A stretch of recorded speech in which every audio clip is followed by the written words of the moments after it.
Hello, I'm midierror and welcome to another video where we're looking at editing audio in Ableton. In this episode we're going to look at editing one-hits and multi-samples.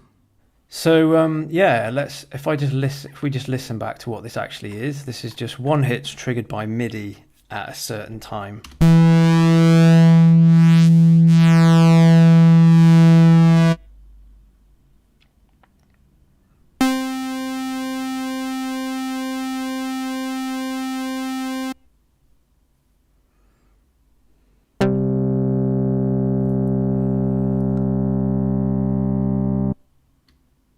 So, as you can see there, they're different sort of sounds, but you'll notice that because I've triggered them all at 120 beats per minute via MIDI, this editing process, I'm sure you're going to guess what's going to happen here, is pretty simple. So if we just highlight the synths and we just zoom in, make sure you get the one. So the checklist again is turn off the warp, make sure your BPM is exactly what it was originally for the recording, and then get right in there and set that start point to exactly the right place. And also finally check a later on sample to see that it's still, look at that, that's really nice and close to that one. That's perfect. So in this situation, what I would do is select the end of that first sound, Control E, Control L to loop that section, and then highlight each one, Control E, Control E, Control E, Control E, Control E, Control E, Control E, and there we go. There we have our loops, our one hits, automatically pretty much sampled for us. So select all again, right click on those, crop clips. So those are all now cropped for us. Show in Explorer, and there you go. Well, now we have, let's have a look, we've got 21 individually cropped one hits in about 2 minutes. Really simple. Again, you're going to have to rename them, copy them out of this folder, put them in another folder, but unbelievably quick way of doing it. Of course, the other thing to add is that there is a silence at the end of these, so you're going to want to chop that silence off if you're going to be really professional about what you're doing. If not, boom, there, that's done. That's one hit to a tempo.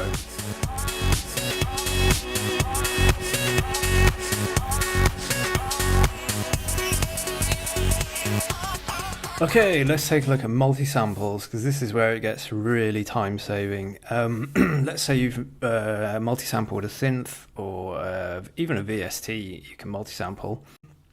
So you're making multiple samples of the entire range of keys from that instrument.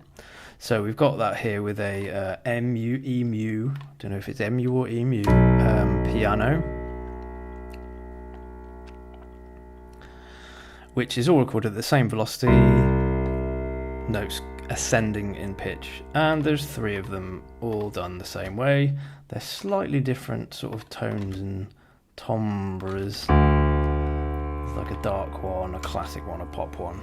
But anyway, you could load in however many multi-samples like this, and we're going to use that same technique again. So we've made sure that warp's turned off. We've got the BPM exactly right.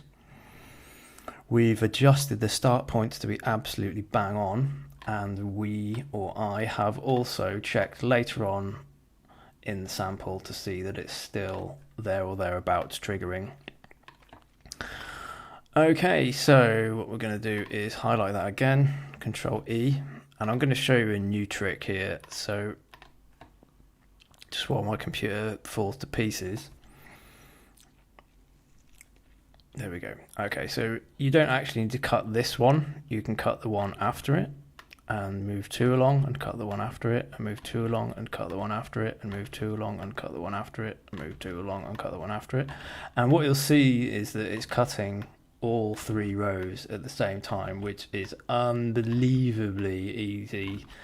If you're editing a lot of audio, this is the unbelievably quick way of doing it. And there we go. We've got all of those instruments multi-sampled. Now, what I will say is it's essential to name these stems correctly before you do this. Because this now, when I crop all of these, you're going to get a lot of, if you select all and crop them, you're going to get a ton of files in one folder. So what I would suggest is you select them all like this, and we're going to go to crop clips and show in Explorer.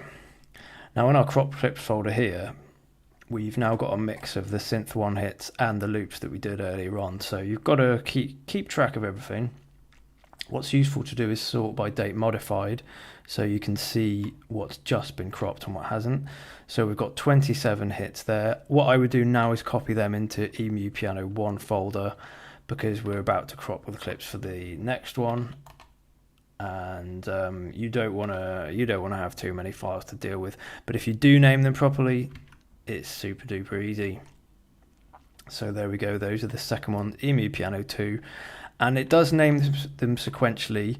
What you've got to look out for is that the number before changes. So we've got 0 to 17 here.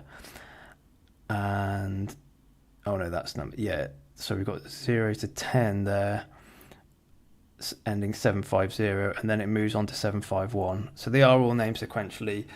With multi-samples, it is a bit more difficult because you've got to tune and you've got to find out the tune of each one. But this is all about editing really, really quickly. And you could, for example, have 64 multi-samples all being edited all in one go, really, really quickly. Make sure you name them well. That would be my main piece of advice for you. Okay, that was editing one-hits and multi-samples in Ableton Live. Thank you very much for watching. I'll see you again soon.